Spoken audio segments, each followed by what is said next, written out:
السلام عليكم البنات، نتمنى تكونوا بخير وعلى خير وفي احسن الاحوال.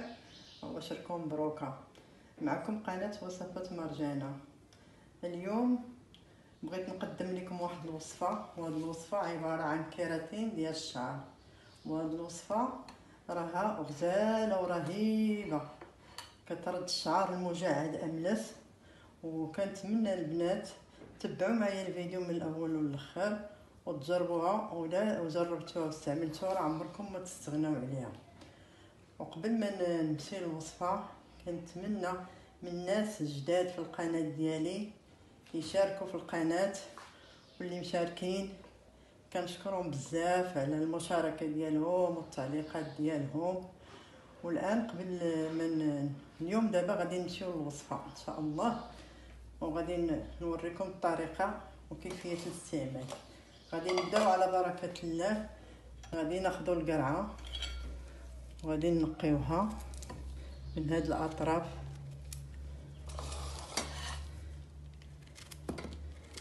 كنديروها طريفات صغار.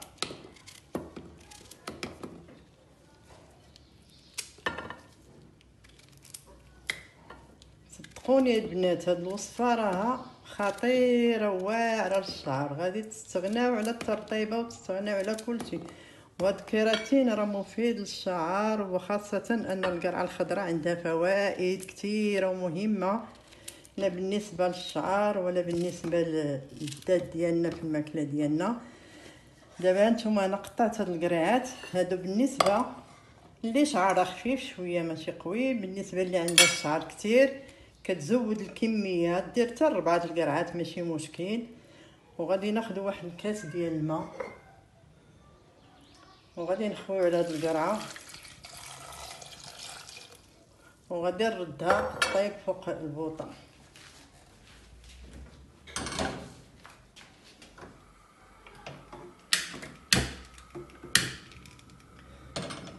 وغادي نخليها واحد المده ديال تقريبا واحد 10 دقائق بين ما تغلي ليا، وغادي نواصل معكم الطريقه.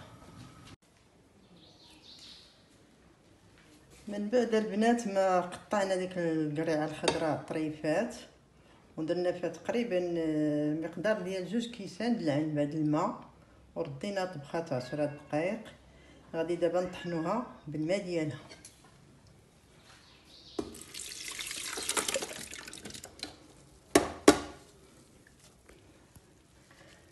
وقبل ما غادي نطحنها غادي نكمل لكم المقادير.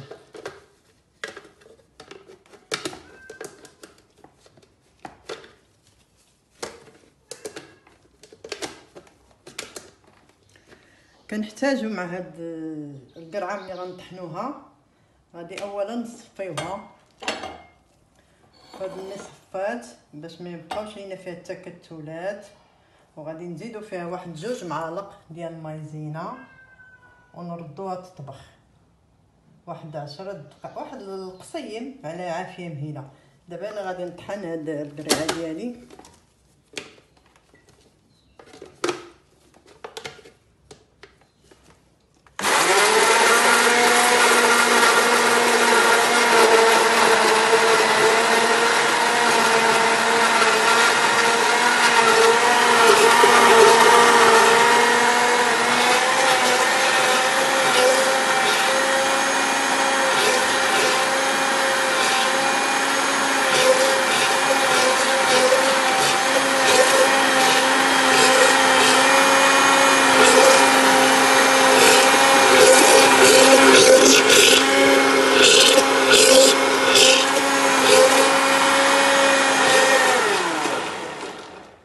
ها هي طحنات ليا،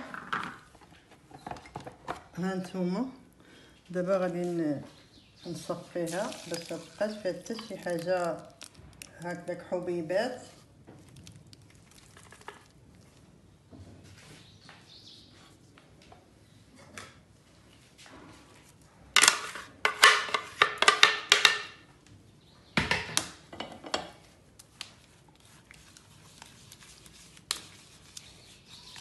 باش هاد الحبيبات ما الا بقاو فيها غادي يجيونا صعاب مع ملي غنبغيو نفردو بها الشعر.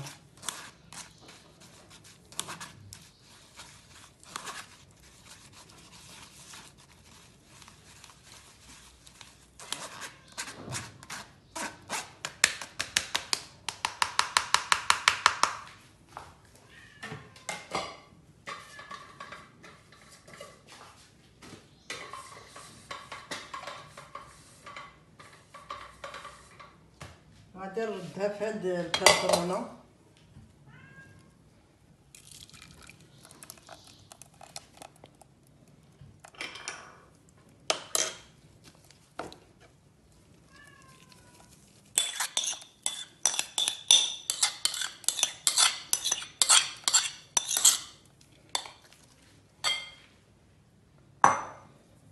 وغادي ناخذ واحد معلقه د المايزينا عامره،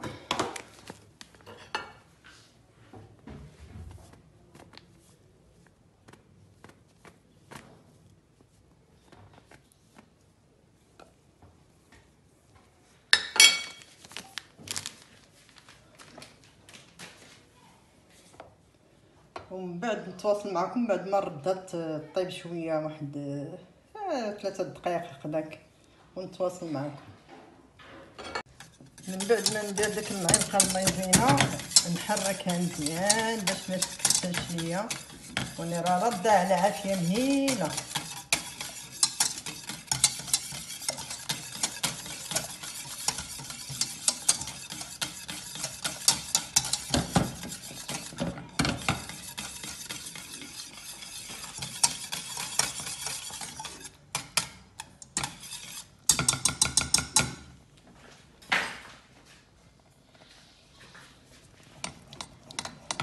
مع التحريك المستمر باش ما تكورش ليا.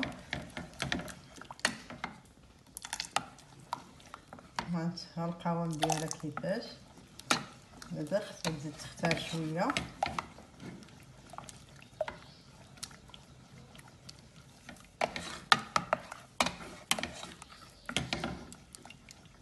ومن بعد ملي نحطها غنخليها تبرد شويه ونكمل لكم الوصفه ان شاء الله.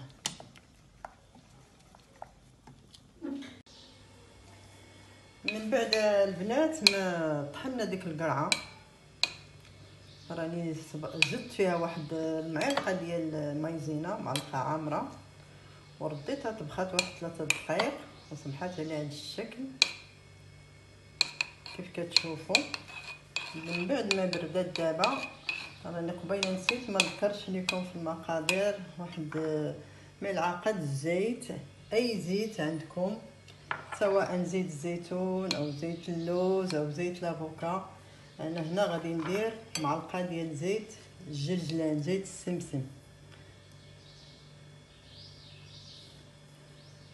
معلقه كبيره عامره مملوءه، وغادي نحرك.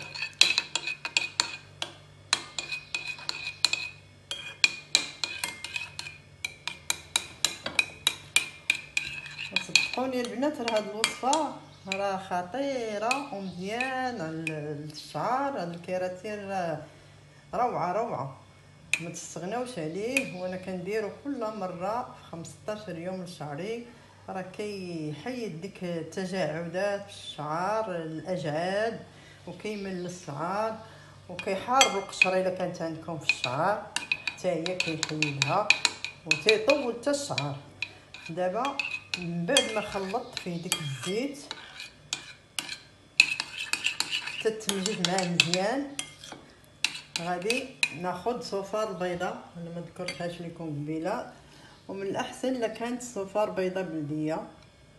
هانتوما البنات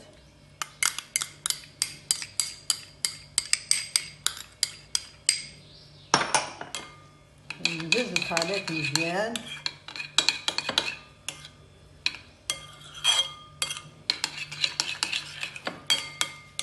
تيتماسك مزيان وتنجز فيه ديك صفار البيض.